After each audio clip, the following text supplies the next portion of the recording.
ભરૂચના ત્રાસા ગામ ખાતે આવેલ અસ્મિતા વિકાસ કેન્દ્ર સંસ્થામાં એપીજરલ લિમિટેડ દહેજ કંપની દ્વારા 10મો મનોદિવ્યાંગ બાળકોને દત્તક લેવામાં આવ્યા। અસ્મિતા વિકાસ કેન્દ્ર 2007થી મનોદિવ્યાંગ બાળકો માટે નિઃશુલ્ક નિવાસી શાળા ચલાવી રહેલ છે। અહીં આખા ગુજરાતમાંથી દૂર દૂરના ગામડાઓમાંથી આવીને મનોદિવ્યાંગ બાળકો નિવાસ કરે છે, જ્યાં વિશિષ્ટ શિક્ષણ તથા વ્યવસાયી તાલીમ સાથે પગભર કરવાનો શ્રેષ્ઠ પ્રયત્ન કરવામાં આવે છે। આ બાળકોને અનુલક્ષીને અનેક વિવિધ પ્રોજેક્ટ ઉપર કાર્ય થઈ રહેલ છે। આ દિવ્યાંગ બાળકોની શારીરિક માનસિક તકલીફને અનુલક્ષીને વિવિધ થેરાપીઓ, counselling centre, dental OPD centre અને ગૌશાળા પણ ચલાવવામાં આવે છે। બાળકો માટેની અહીંની તમામ સુવિધાઓ તદ્દન નિઃશુલ્ક ઉપલબ્ધ કરાવવામાં આવે છે। એપીજરલ લિમિટેડ કંપની દહેજ દ્વારા CSR અંતર્ગત સંસ્થામાં નિવાસ કરતા 10 મનોદિવ્યાંગ બાળકોને આગામી 1 વર્ષ માટે દત્તક યોજના હેઠળ દત્તક લેવામાં આવ્યા હતા। તેમજ એપીજરલ મેકેનિકલ ડિપાર્ટમેન્ટ દ્વારા એક બાળક તથા એમના યુનિટ હેડ વિજય વાસુદેવ દ્વારા પણ એક બાળકને દત્તક લેવામાં આવ્યું। આ દરેક બાળકોને શૈક્ષણિક, લોજિંગ, બોર્ડિંગની અને નિવાસને લગતી તમામ સુવિધાઓ દત્તક યોજના ફંડ દ્વારા ઉપલબ્ધ કરવામાં આવશે। આ પ્રસંગે કંપની તરફથી વિજય વાસુદેવા, રાકેશ દવે, ધર્મેશ પટેલ તથા મિકેનિકલ ડિપાર્ટમેન્ટના મેનેજરો ઉપસ્થિત રહ્યા હતા। વિજય વાસુદેવ તથા રાકેશ દવેએ સંસ્થાના સેવાકીય કાર્યથી ખૂબ સંતોષ વ્યક્ત કર્યો હતો। સંસ્થાના સ્થાપક તથા ટ્રસ્ટ મંડળને સેવાકીય ઉત્તમ કાર્યો કરવા બદલ અભિનંદન પાઠવ્યા હતા।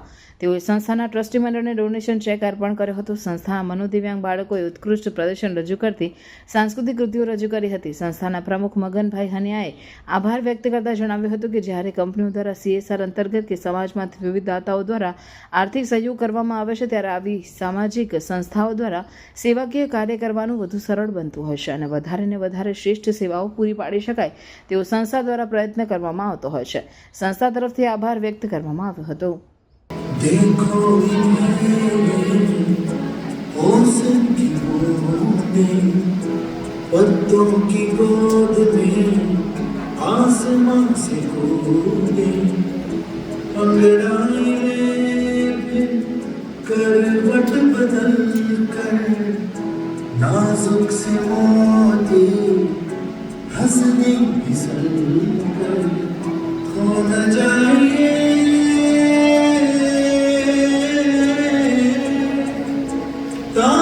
ज़मीन पर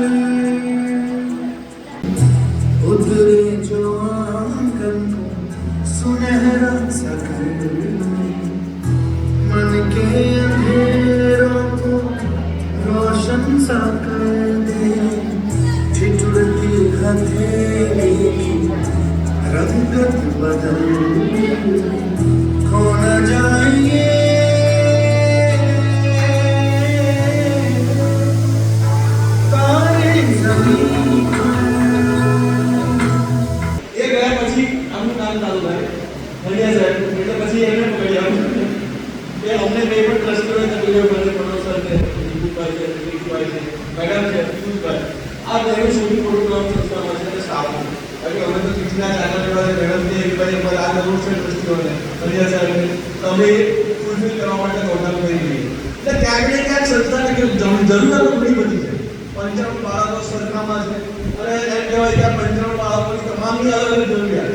તમામની ઈચ્છાઓ અલગ અલગ હોય। કોઈને આ ખાવું છે એક જોડે મંચુરિયન ખાવું છે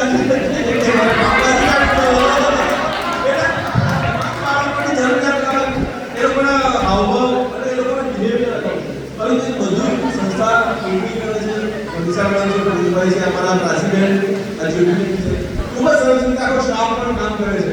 એટલે એમ કહી શકાય કે એક્ચ્યુઅલી કંપની આજે જે આ 10 બાળકોને દત્તક લીધા છે તેના માટે સંસ્થા ઊભી છે તમારું, કેમ કે આવું બાળક દત્તક લેવું એ ઘણા ઓછા લોકો કહેતા હોય। બધાને એમ જ કે બાળક દત્તક લેવું સારું છે, ઘણા લોકો કાંગડા પણ દત્તક લઈ લેતા હોય, પણ તમે આ 10 બાળકો દત્તક લીધા એના માટે અમે ખૂબ આભાર માનીએ છીએ। નમસ્તે, અમારી સંસ્થા અસ્મિતા વિકાસ કેન્દ્ર જે મનોદિવ્યાંગ બાળકોની નિઃશુલ્ક નિવાસી શાળા છે, અહીં આખા ગુજરાતમાંથી દરેક જિલ્લાઓમાંથી આવીને બાળકો અહીં વસવાટ કરે છે અને અમારો મેઇન ઉદ્દેશ્ય આ બાળકોમાં ઘણા બધા તકલીફો હોય છે, શારીરિક તકલીફો પણ હોય છે, માનસિક તકલીફો પણ હોય છે, હાઇપર એક્ટિવિટી પણ ખૂબ હોય છે। ત્યારે આ બાળકોનું શિક્ષણ ક્યાંથી શરૂ થાય તો કે આ બાળકોને જે ફિંગર્સના પ્રોબ્લેમ હોય છે, એનું જે દૈનિક ક્રિયાઓ ડિસ્ટર્બ હોય છે, ત્યાંથી અમારું એજ્યુકેશન શરૂ થતું હોય છે। વિશિષ્ટ શિક્ષણનો મતલબ જ એ છે કે થેરાપ્યુટિક બેઝ ઉપર એ લોકોને એજ્યુકેશન આપવું અને ફર્સ્ટ પ્રાયોરિટી આપણી એ હોય કે બાળકોને દૈનિક ક્રિયાઓ પોતાની જાતે કરી શકે અને આત્મનિર્ભર બની શકે તેવો આપણે પ્રયત્ન કરીએ. અહીં સંસ્થા દ્વારા ઉત્તમ શિક્ષણ આપવામાં આવે છે, થેરાપી આપવામાં આવે છે, સાથે સાથે 18 વર્ષથી ઉપરના જે બાળકો હોય છે એના માટે આપણે વ્યવસાય તાલીમ કેન્દ્ર પણ ચલાવીએ છીએ.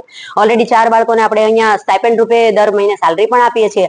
અમારા સ્થાપક શ્રી પ્રવીણભાઈ પટેલ, અમારું ટ્રસ્ટ મંડળ, અમારા પ્રમુખ શ્રી હનિયા સાહેબ તથા અમારું ટ્રસ્ટ મંડળ ખૂબ પ્રયત્ન કરે છે.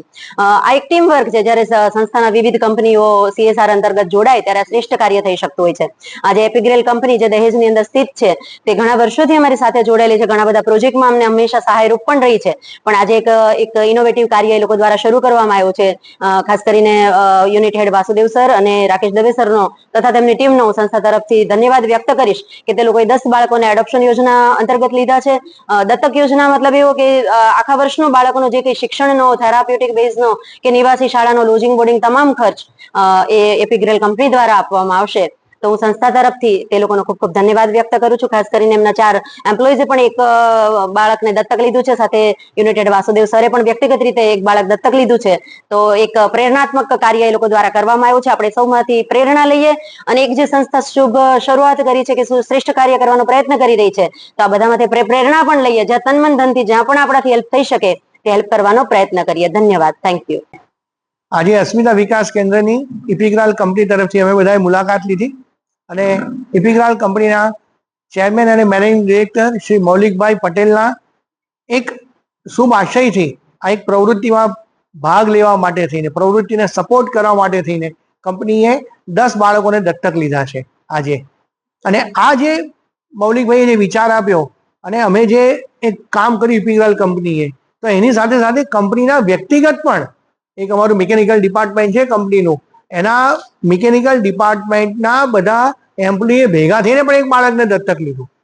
અને અમારા કંપનીના site head senior vice president Shri Vasudev સાહેબે પણ વિચાર કર્યો કે એક બહુ ઉમદા કામ થઈ રહ્યું છે, તેમાં હું પણ મારું યોગદાન આપું. અને વાસુદેવ સાહેબે પણ આજે એક દીકરીને દત્તક લીધી છે. તો આ દત્તક લેવાની જે કામગીરી એ તો એક નિમિત્ત છે, એક કામ કહેવાનું છે. પણ આ જે સંસ્થા જે આવું સરસ કામ કરી રહી છે એને આપણે બધાએ સપોર્ટ કરવો જોઈએ. અને આર્થિક રીતે, શારીરિક રીતે, જે તન મન ધન જેનાથી આપણે એમને મદદરૂપ થઈ શકીએ એવું કરવું જોઈએ, જેથી કરીને એક એનો વિકાસ થાય અને એને એક સમાજ તરફથી એક સહકાર મળી રહ્યો એવું એને લાગે. તો એ માટે થઈને આ એક ઉમદા કામ કર્યું છે. તો આપ સર્વને પણ, આપ જે પણ મને સાંભળી રહ્યા છો એ બધાને પણ વિનંતી કરું છું કે ક્યારેક આવો સંસ્થા ઉપર, સંસ્થાને જુઓ અને તમને આનંદ થશે કે આ બધા આટલી બધી મહેનત કરીને આ બાળકોને, કે આપણા એક બાળકને પણ આપણે જ્યારે રાખવું મુશ્કેલ છે ત્યારે બીજા ગામના, બીજાના આજુબાજુના ગામના કે જે આર્થિક રીતે પછાત છે એમના બાળકોને, અને કેવા મારા ને તમારા જેવા સામાન્ય નહીં પણ જેમનો માનસિક વિકાસ ઓછો થયો છે એવા બાળકોને તૈયાર કરે છે. અને 1 2 નહીં પણ પૂરા 100 બાળકોને, અને પાછા નિવાસી સંસ્થા એટલે અહીંયા રહેવાનું પણ ખરું. એટલે બધી જ વ્યવસ્થાઓ એમની કરવી, એમને સાચવવા, એમને ઉછેર કરો અને એમના સમાજમાં, આપણા સમાજમાં લોકો એને સ્વીકારી શકે એવા તૈયાર કરીને સમાજને પાછા આપવાનું બહુ જ ઉમદા કામ કરી રહ્યા છે. તો એને એક અમારો નાનકડો એક સંકલ્પ કરીને અમે એમને મદદરૂપ થયા છીએ. હમણાં જ અમારા મૌલિકભાઈ પટેલ છે એમના ફાધરનો પણ ફોન આવ્યો, રાકેશભાઈ અસ્મિતા વિકાસ કેન્દ્ર પર પહોંચી ગયા. મેં કહ્યું હા સાહેબ, બરાબર કરજો હો કામ, બીજું કંઈ જોઈતું હોય તો પાછું મને કહેજો. મેં કહ્યું હા સાહેબ. એટલે એમના પિતાશ્રીએ પણ મને હમણાં ફોન પર 2 મિનિટ પહેલા વાત કરી કે ના ના આવું સરસ કામ થઈ રહ્યું છે તો તમે જાઓ ત્યાં.